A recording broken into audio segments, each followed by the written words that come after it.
Hello everyone, welcome back to the channel. Today we're taking a look at a couple action figures made by Mego, and these are two more of the horror figures. As you know, if you've been following my channel for a while, I've been covering a lot of Mego figures in the past, and a bunch of the ones that they have that are some of the most spectacular figures that they've done are from this horror series. And these two are no exception. These two are two of the female characters. And over here we have Bride of Frankenstein. And this is one of the Universal monsters. Mego recently acquired the licensing to do the official Universal monsters. So Bride of Frankenstein is one of them. And I was a little on the fence about whether or not I was going to pick this one up. But what I've learned about buying Mego figures is that I have very few regrets about buying things and more regrets about missing out on characters that I just didn't pick up at the time. So I thought it was a safe bet to go ahead and pick up Bride of Frankenstein. She is, after all, one of Universal's monsters, so I think it made sense to pick her up. My only minor criticism of this is that her face and everything seems to be a little bit too green. The movie, of course, is in black and white, so it's hard to know, what complexion these characters should have. But obviously, the Frankenstein figure is also green.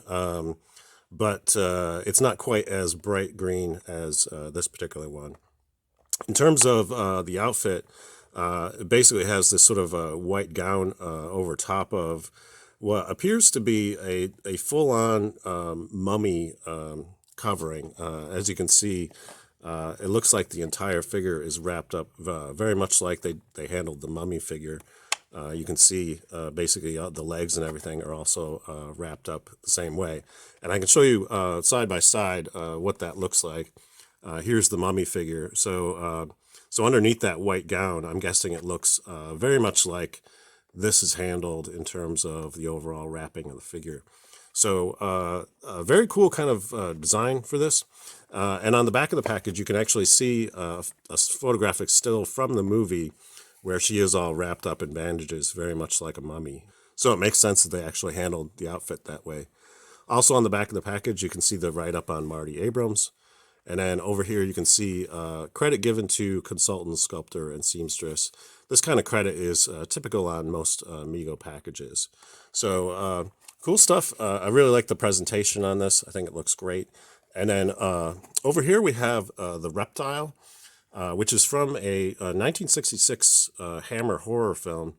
And the sort of bizarre female creature with sort of reptile head is in the movie. And as you can see, they did a really good job on the head sculpt. It does very much capture the bizarre look of that character from the film. So very cool. And in terms of the outfit, pretty simple. Pretty much this is black gown and black shoes. So I believe the entire figure is molded in green. As you can see, it looks like the feet and legs are also cast or painted in that green color. So that's pretty interesting. And then on the back of the package, you can see a close-up still of what the reptile creature actually looks like in the film. And again, right up on Marty Abrams, and credit given to the various contributors.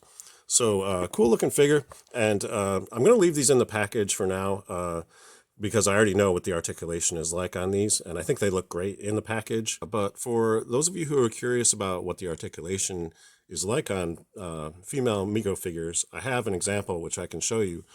This is one of my customized female Star Trek Mego figures, and I can demonstrate what the articulation is like, because the articulation on this figure is identical to these two. So at the head, you basically just have a single pivot joint. At the shoulder, you get back and forth like this, and also it can extend out like this.